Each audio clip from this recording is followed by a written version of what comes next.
I just like to do that sometimes. Well, it's another live reading of Obligated Whisper, but I always like to start off with a joke or two. Yeah, I have a couple of joke books, and I like to read a poem or two from one of my favorite authors and or poets. So we'll start with a joke, and attending a wedding for the first time, a little girl whispered to her mother, "Why is the bride dressed in white, Mom?" "Because white is the color of happiness, and today is the happiest day of her life." Her mother tried to explain, keeping it simple. The child thought about this for a moment, then said, "So why's the groom wearing black?"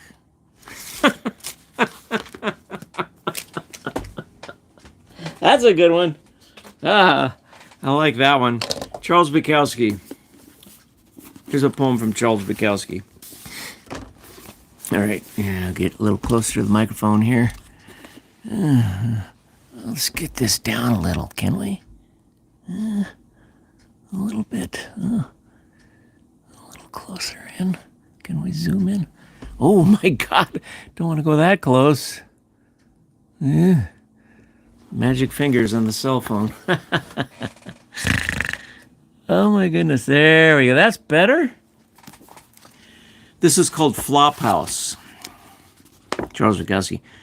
You haven't lived until you've been in a flophouse with nothing but one light bulb and 56 men squeezed together on cots, with everybody snoring at once, and some of those snores so deep and gross and unbelievable.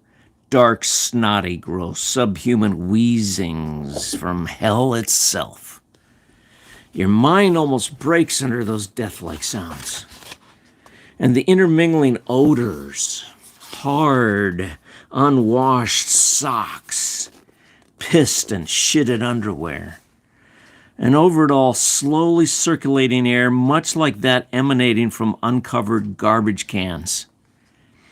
And those bodies in the dark, fat and thin and bent, some legless and armless, some mindless, and worst of all, the total absence of hope.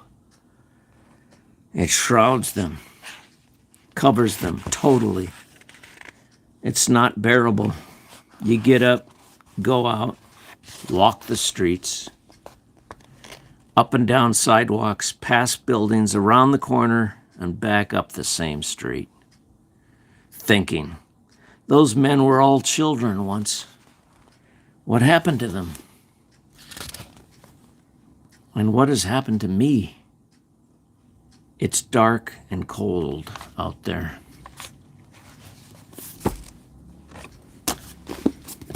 Okay, now I'm reading from my novel, Obligated Whisper. And, hey, you. No. These cats. Okay, so I'll continue with chapter 3 with this reading here. And I like to dim the lights to get it kind of moody. I get more in the mood when the lights are dim in a certain way. Okay. There, perfect. Turn that off. Oops. There we go.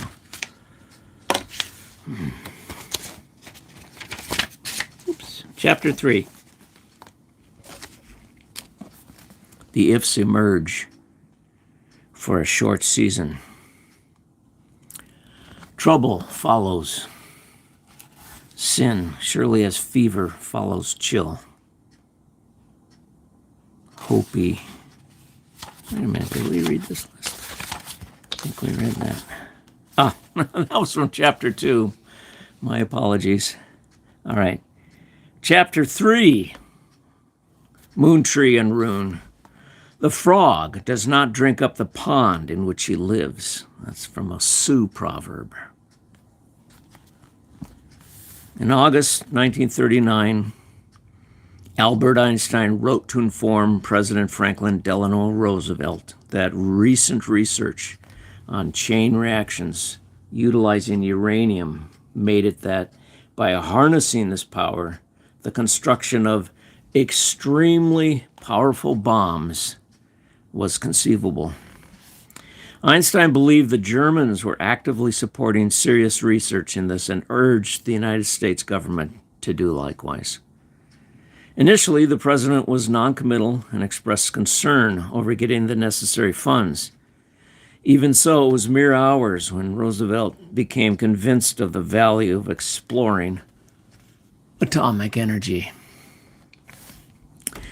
Einstein drafted his famous letter with the help of the Hungarian Imaging physicist Leo Szilard, one of the number of European scientists who had fled to the United States in the 1930s to escape Nazi and fascist repression. Szilard was among the most vocal of those advocating a program to develop bombs based on recent findings in nuclear physics and chemistry.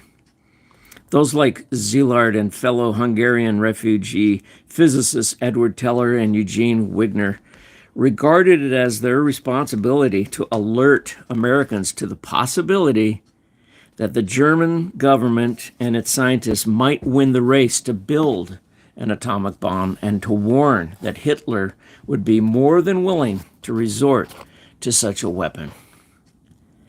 But Roosevelt, preoccupied with events in Europe, took over 2 months to respond to Einstein's letter. Szilard and his colleagues interpreted Roosevelt's inaction as unwelcome evidence that the president did not take the threat of nuclear warfare seriously.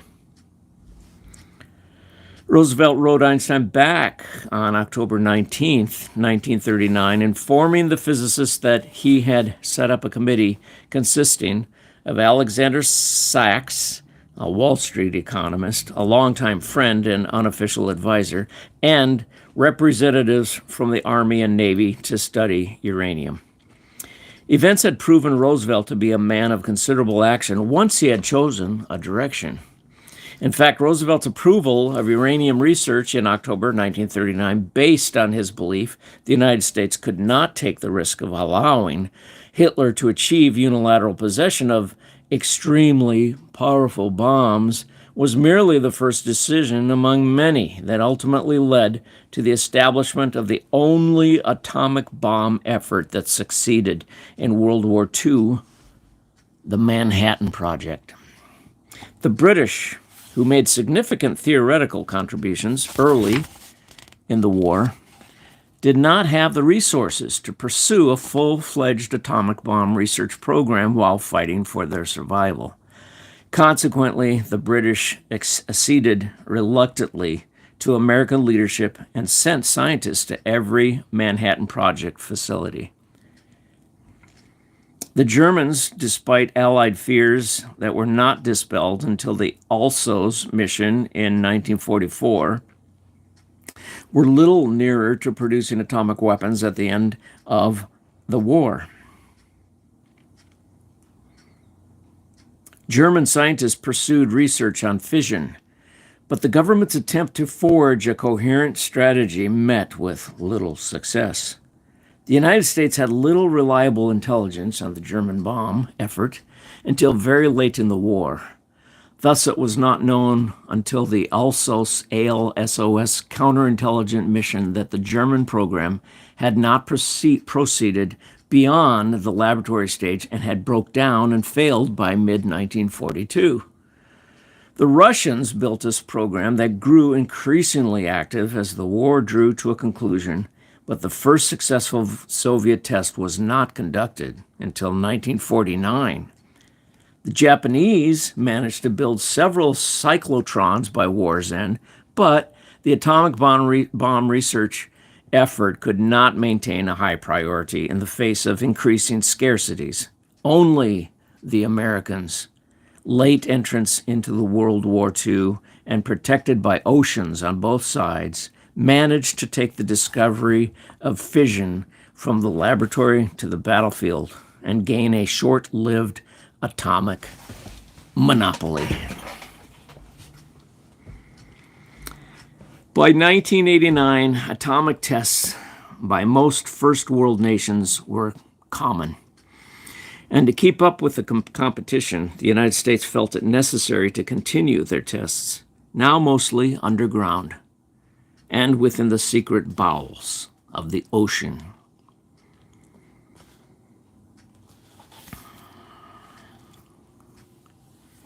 Moontree was the youngest of 3 siblings and the only male.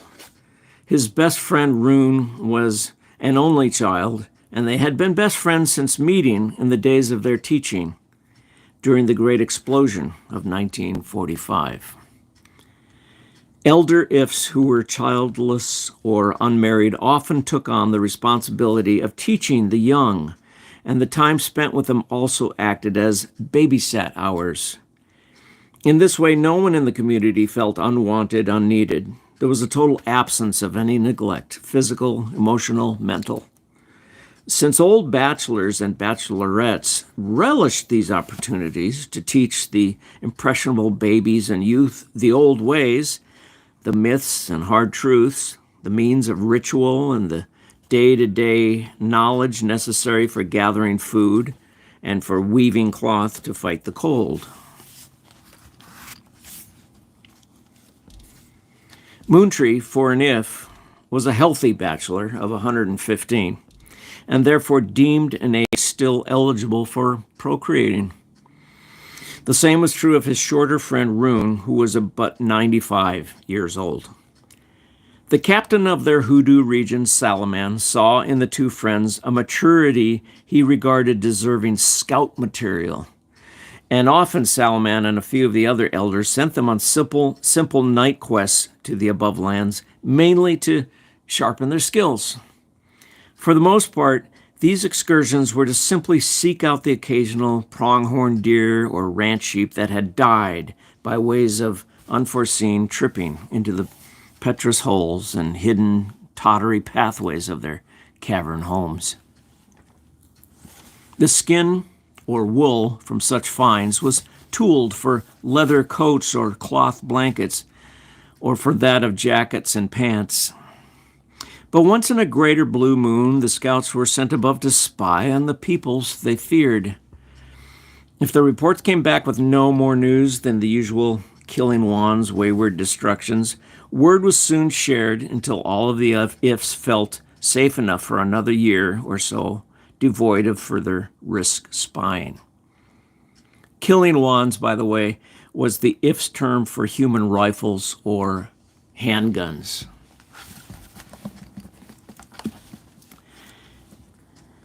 Do you remember the first time you and I were allowed to bump down here, Moontree? Rune huffed as they stumbled through what was now the remains of the narrow but clear-cut pathways of the Arlington Pass. Bet it was your 15th scout night and we buzzed old Bull Salaman to give us some of that responsibility.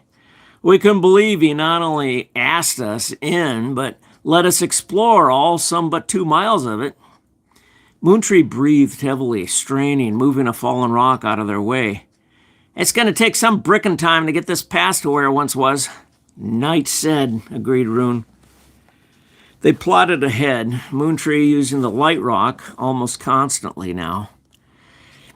Much of the scraps and shards of boulders and rocks from the explosion left very little to the young Ifs' memories and their ability to pilot in the correct direction.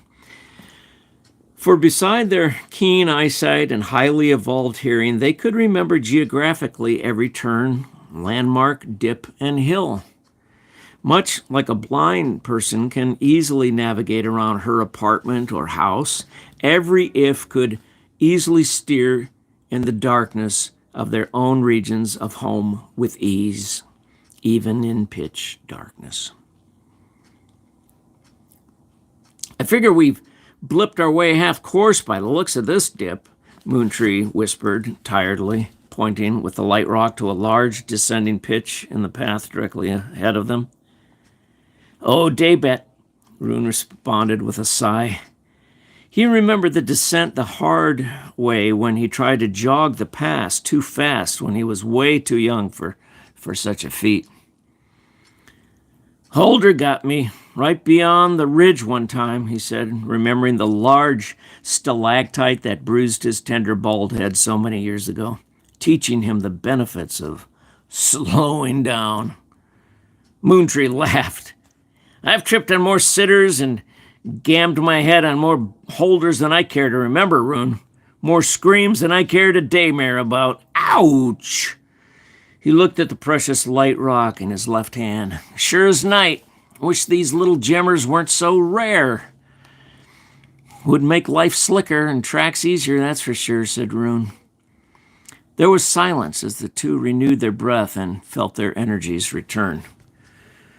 Do you know the Wagdiggers, Rune? Only one of the daughters. A real soul of a young lady, Moontree. I met her at food camp one time. My, the Creator blessed her with drawing power. Moontree could tell his friend was a bit taken by the female, if not infatuated. What's her name? Cooler. Just Cooler. Cooler Wagdigger. Her name alone has soul, Moontree smiled. And her voice, softer than a bat's wing. Rune stared at nothing. Well, Moontree spoke loudly now. We best get our flattened butts to unflatten and go find those 4 girls then. And he slapped his best friend on his back. Yes, I feel fine again. They stumbled through more and more debris until a tunnel offshoot blocked by a huge boulder held them at bay. This is down, said Moontree. That's the tunnel that leads straight to the Miro Cross. Rune looked around and could see no way past the immense, immovable stone. Oh, no, he said and sat on his haunches. The only other way is straight ahead, but that only leads to the inner lodgings. There's no second pathway to the Miro Cross.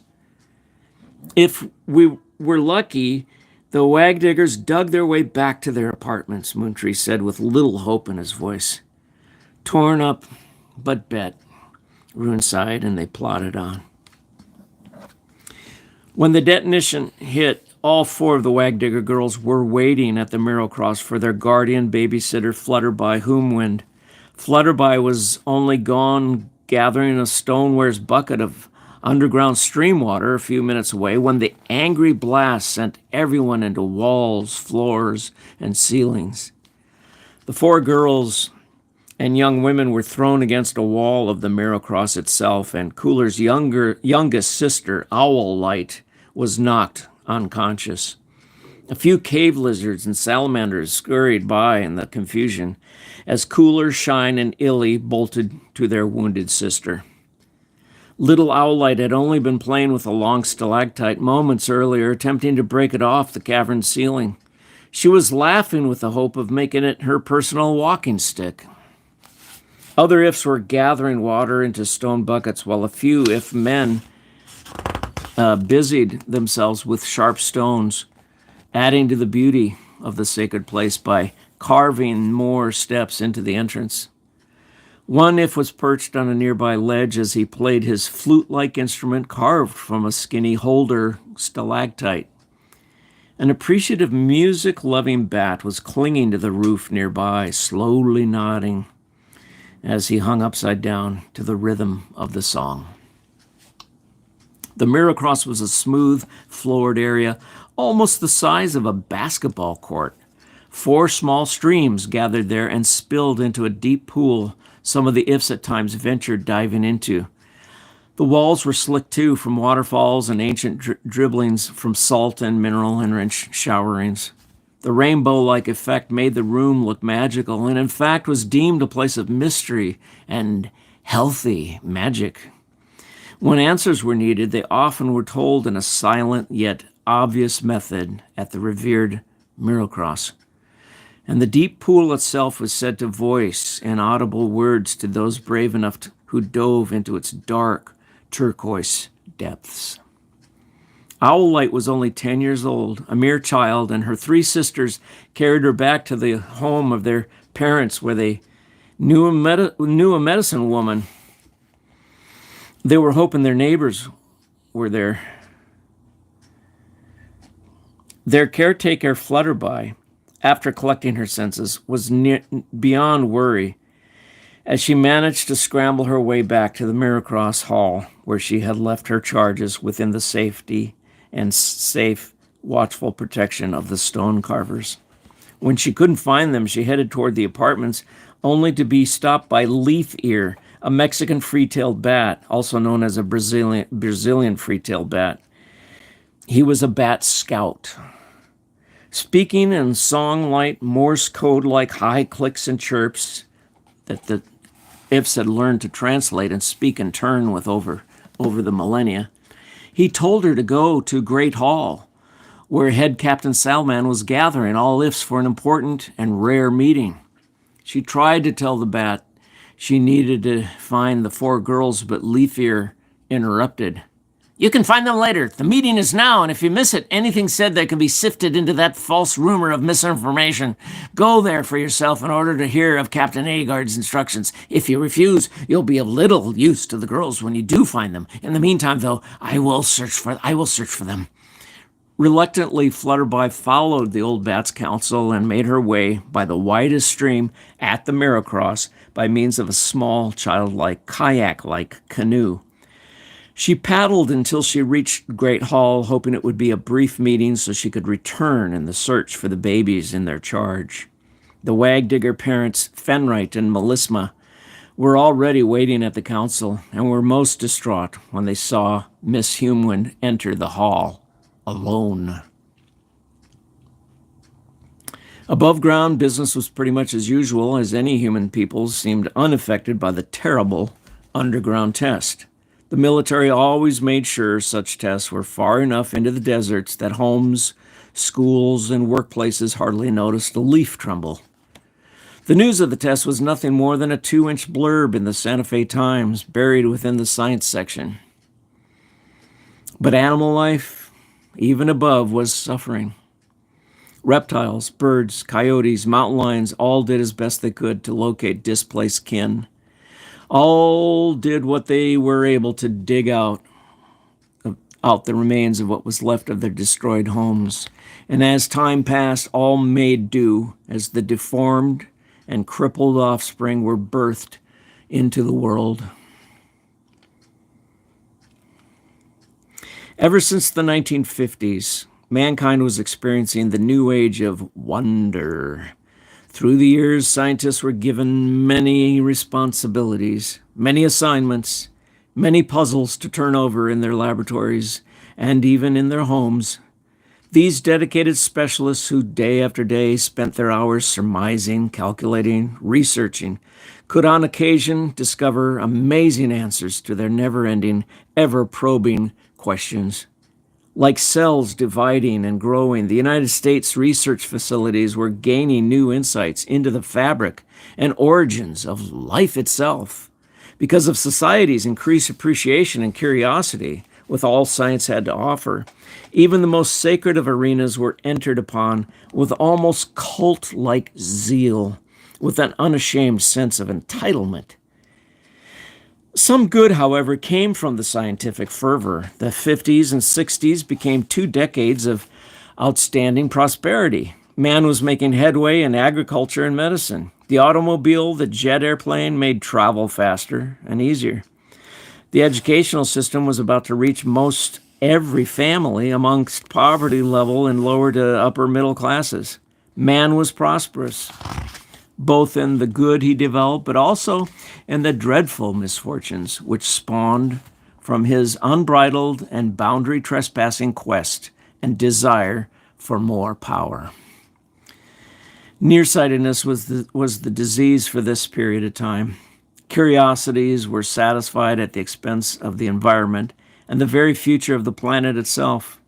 The Industrial Revolution was now in full swing, and the slowing down of that momentum was never going to happen.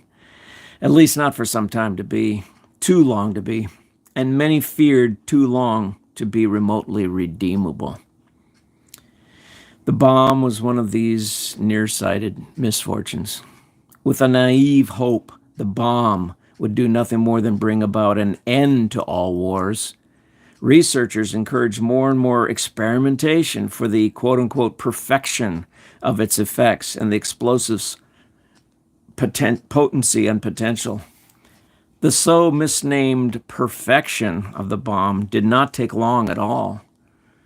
It was the toys in the sand experimentation that seemed to go on forever.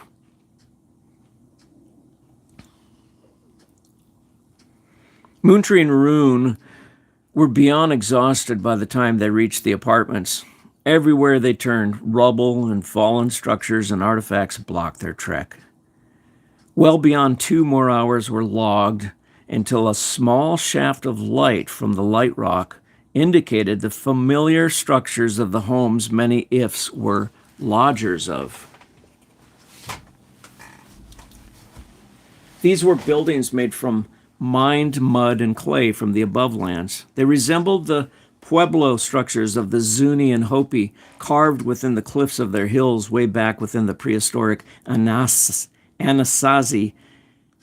culture. These adobe apartments housed as many as 200 ifs in a long dwelling. There were several that dotted the underground caverns of the New Mexico plains. Rune sniffed the air for clues. "Everyone is gone," he said, still raising his tiny nostrils to the ceiling. "I know. I can't smell or hear anyone's scent or breathing. This place is dead to haps."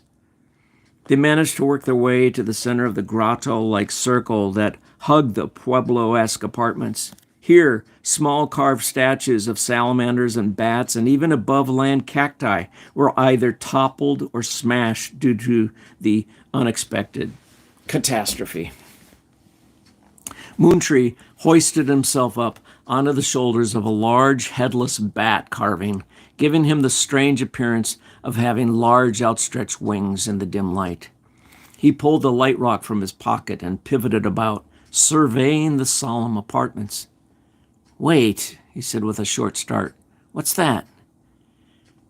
Aiming the bright stone towards the 3rd level, he managed to create a soft spotlight onto a window where he thought he saw some movement. "I think I heard something from in there too," Rune said quietly. Their keen sense of hearing, smell, and sight were about to be put to good use. "Come on," shouted Rune as he shot toward the apartments. They clumsily made their way up what useful wooden ladders they could find in the rubble until they stopped at the doorway of the room they thought showed signs of some kind of stirring. Who is it?" A soft voice came from further within. It was female and sounded very weak, very pained. "We're scouts," said Moontree, walking toward the voice with the rock of light held within his right hand before him. "We're here to help you." "Oh, good and gracious spirits," the young woman said in the same soft tone. "Please, come this way. My sisters." As Moontree and Rune made their way inside, they found the girls they were hoping to find. There they were, all 4. Owlite, Shine, Illy, and of course the eldest, Cooler.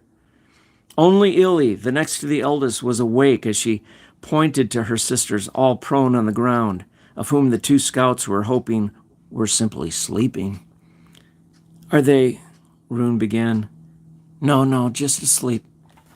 But the littlest, Owlite, was out up until recently, and my sister Cooler's leg's broken. The trauma has the 2 little ones badly shaken, I'm afraid." She blinked her large, lashed, shiny eyes slowly in the glow of the light rock. "They require water and herbs." It was decided Moontree would stay with them and look for food and blankets while Rune returned to the Miracross where the mystical waters of the 4 streams still poured their potion.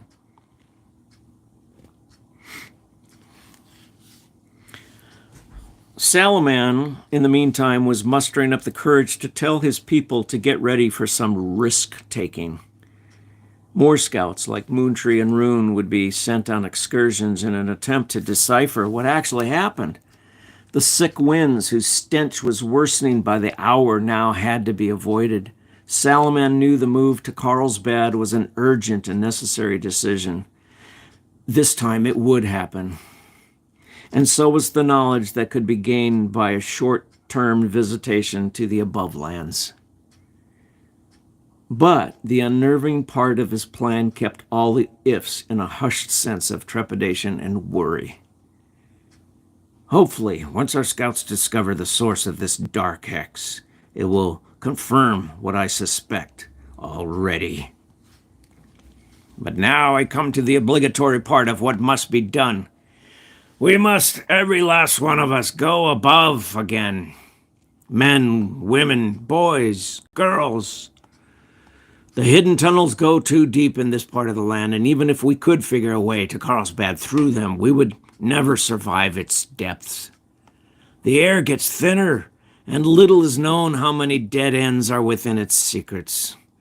The maze of paths could waste our limited time and sink us into the very bowels of the mother caves. This evil poison can be felt by all of us, and we'd be foolish to think we can wait its bad medicine out. Like the bats have done, and like our ancestors have done, we must once again move to another unknown territory. The place I speak of is closer to the above walkers, but I repeat, these people only occupy a small fraction of those caverns. They have set up their own light sticks in every place they frequent. This is because their eyes have not adapted to the darkness like ourselves. Therefore, there will be a new rule to follow, brothers and sisters. Where there is human-made light, we will remain and evenings stroll away. If it only takes us a few hours to reach them, we've ventured too far. It would be as risk-taking as going to the above lands in broad daylight. The humans have hunted and killed us in our past, and we are no less vulnerable now, as they are no different now. In fact, with this explosion, they're even more so no different. Salaman, a 20-year-old in the front row of listeners, spoke. Are you saying then we are to go above ground since all the tunnels are unsafe? Is that the only way to get to our new homes? Salaman answered in the softest of whispers. Yes. I will never hesitate again. Yes. We can't hear you, shouted an elderly woman near the back of the great hall. Yes, he said much louder after clearing his throat. We're to go above ground at the risk of being seen, of being herded, of being killed. I cannot coat this with moonbeams or silver waters. Our scouts and the Bat Scouts will go ahead of us to make certain no human is about, and of course we shall only travel by dark of nightfall. I and other captains and scouts have discovered there are at least enough caves along the way where we can take refuge in them during the day hours. We should be able to find some of the tunnels dotting the outside perimeters of our new home within 7 to 10 days of night walks. It is risky, but it is our only option. It's this or stay in the poison's grip. Salaman reached down and picked up a small cave salamander who was picking at some water dripping from a nearby stalactite. He whispered something into its tiny head. I am asking any and all lizards and salamanders who wish to join us on this nocturnal expedition toward the human lights. Those who wish to stay here, of course, may, but for my if brethren, my prayer is not one of us shall stay behind. If we band together, like our kind did when the white men began killing us some 200 years ago, and we listen to IF leaders like Grayskin and our man friend Geronimo, we will survive another day, and with the Creator's help, go undetected. There should be no reason for war, no reason for bloodshed. As silent as an owl's wings, we will settle in a week's time. After some murmuring, and as the IFs conferred with their loved ones, a short burst of breeze sidled in from the great ceiling, and along with it came more smell of death. It was decided Salaman's counsel was as wise as counsels came. Salaman, after stroking the back of his salamander companion, set the small amphibian onto the smooth floor of his elevated circle and watched as the fellow scurried away into a dark, narrow crevice. Within minutes, the chamber was filled with if droning and chants until the many hallways reverberated with sounds resembling that of Tibetan monks. The salamanders and lizards joined the throng until the large room was bursting with movement.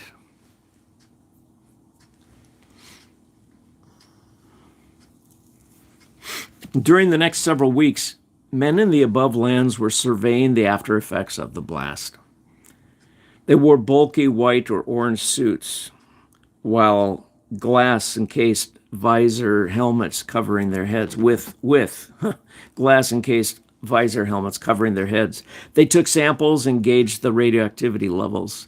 They took photographs and filmed what little animal life still walked or stumbled about.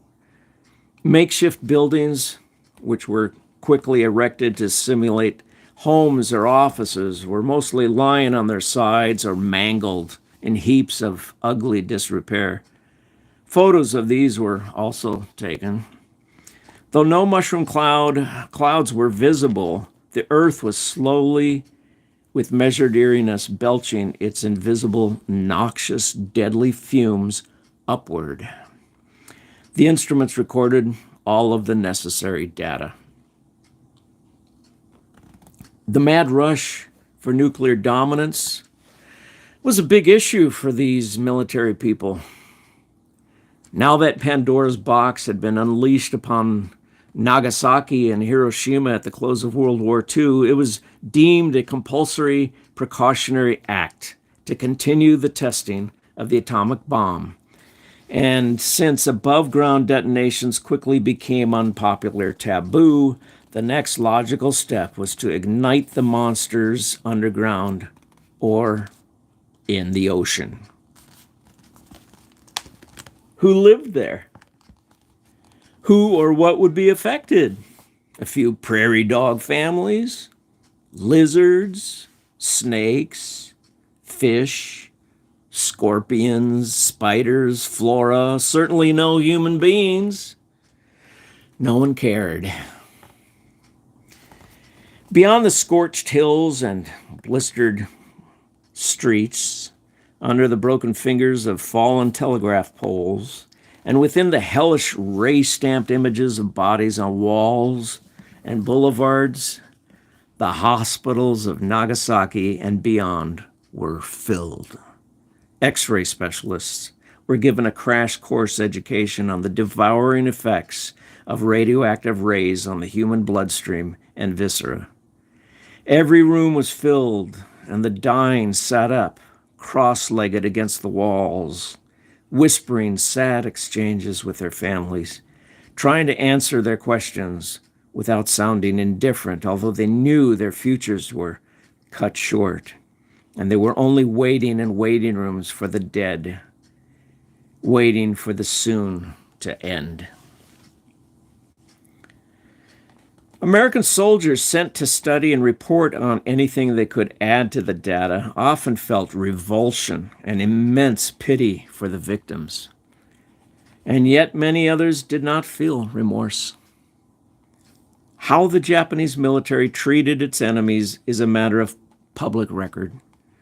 In war, there's rarely black and white, good guy, bad guy. The bomb was defended by many, including President Harry Truman, to his dying day.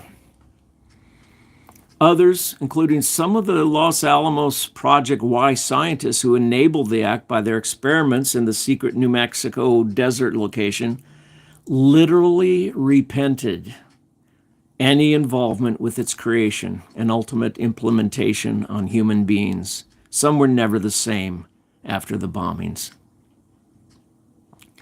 Later on, the doctrine of quote unquote absolute deterrence was established. During the Eisenhower administration, the U.S., which still enjoyed considerable global superiority in nuclear weapons, vowed to respond to any type of provocation with an overwhelming nuclear strike. This policy was commonly known as, quote, massive retaliation, unquote. In the 1940s and 1950s, small islands in the South Pacific and elsewhere were used as above-ground testing areas. Sometimes the native peoples were bribed into leaving their homes for these short forever durations, they were called. One can actually witness military footage of some of these islanders naively smiling and waving as they're being escorted into ships readying for the nuclear tests. Bikini Atoll is a small volcanic atoll in the Marshall Islands.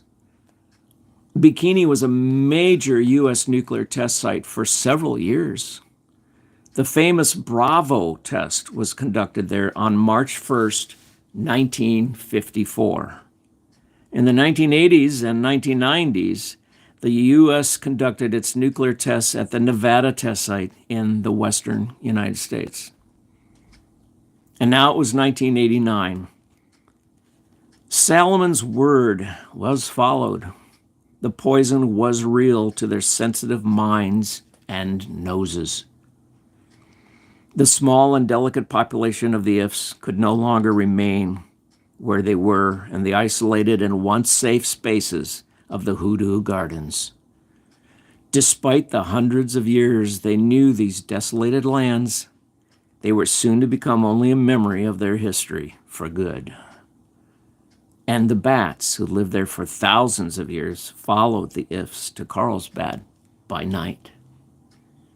Salamander, lizard, reptiles, amphibians of every Southwest species, too, joined them on their pilgrimage. That's the end of chapter 3. That's a good spot to close for tonight. I don't think I've got any live viewers with me, but I'll try to post this once it processes, or whatever the word is. Okay. If you're enjoying these readings, it's encouraging if I get some feedback with the comments, even if you are viewing this, in the future. So that would be appreciated if you're enjoying it. Would give me some encouragement. So, hope you have a good night, everybody. Look, it's like the rock that glows. Good night.